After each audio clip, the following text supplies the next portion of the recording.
What's up YouTube? This is GalacticGod and I'm coming at you today to talk about the fire and ice hand. More specifically, I'm going to talk about ways that you can actually combat these cards. Now, I've had a lot of my subscribers message me over both YouTube and Facebook and comment on a lot of my videos asking about different ways and techniques you can use to defend yourself against these two cards. So what I'm going to do in this video is go over some of the more commonly played and some of the more uncommonly played cards that you could use to combat these. So we're going to start with extra deck cards. The first one, of course, being Abyss Dweller. Everybody knows about this. Basically, you use Abyss Dweller, then attack a fire or ice hand, and when they go to the graveyard, their effect will not activate. There also is cards like Black Ship of Corn. This one's very good because you're not actually ever destroying the fire or ice hand, you're just sending it to the graveyard. And the final card that's become pretty popular is Evagishki Marrowgeist. Some people may be a little bit unfamiliar with this. Now, for those of you guys who don't know what Evagishki Marrowgeist's effect is, basically when it attacks a monster, if it destroys it, instead of sending it to the graveyard, you can send it back to the deck. Now, I believe there's both pros and cons to this effect when dealing with the hands. Now, on the bad side, you're not really getting rid of any of the hands. In fact, you're actually refueling the hands in their deck. Normally, we want to get rid of a hand, send it to the graveyard, so that you no longer have to deal with it. So with that said, why would anyone summon Evagishki Marrowgeist over Abyss Dweller when trying to deal with the hands? There is two kind of facts that come into play when you're trying to decide between these two cards. Well, for one, Evagishki Marrowgeist does have more attack, boasting a strong 2100, whereas Abyss Dweller only has the 1700 attack.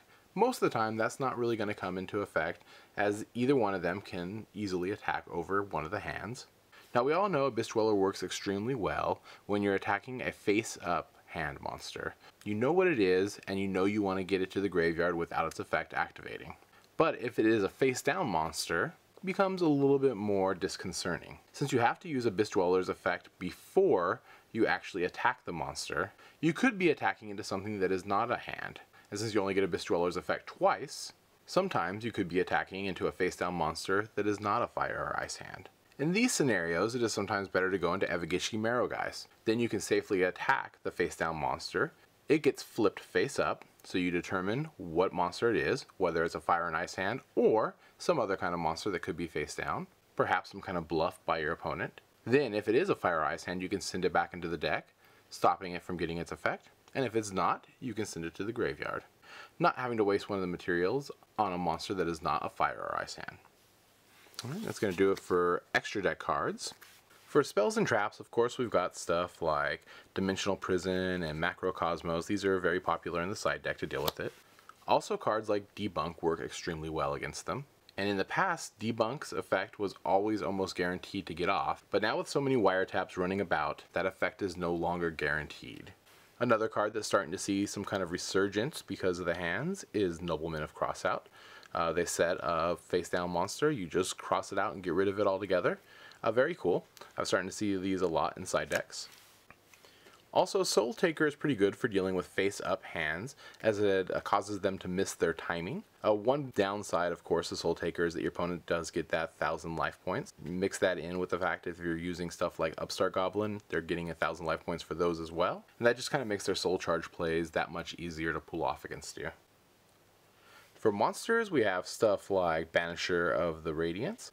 This card is really cool because you can just, summon it and then attack with no fear into their fire or ice hand, whether it be face up or face down. It's just going to get removed from play.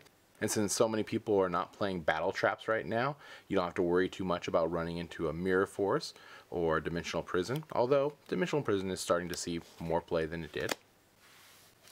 Finally, we have cards like DD Warrior, which will just remove the fire and ice hand, before it goes to the graveyard, or even cards like DD Warrior Lady. In most cases, DD Warrior Lady could work better than DD Warrior, for similar reasons to why Evagishki Marrowgeist might work better than Abyss Dweller. If DD Warrior attacks a monster, whether it be face down or face up, it has to remove it. So sometimes you might be attacking into something that is not a hand, and you have to remove it along with your monster anyways. Whereas DD Warrior Lady, you get to attack, flip the monster face up, and then decide whether or not you want to remove both monsters.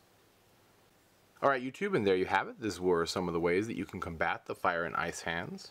Of course, there are many other ways that this could be accomplished. If you guys have alternative methods that you think work really well, remember to let me know them down in the comment section below, and also let me know what you think of the ways that I've mentioned here in this video as well.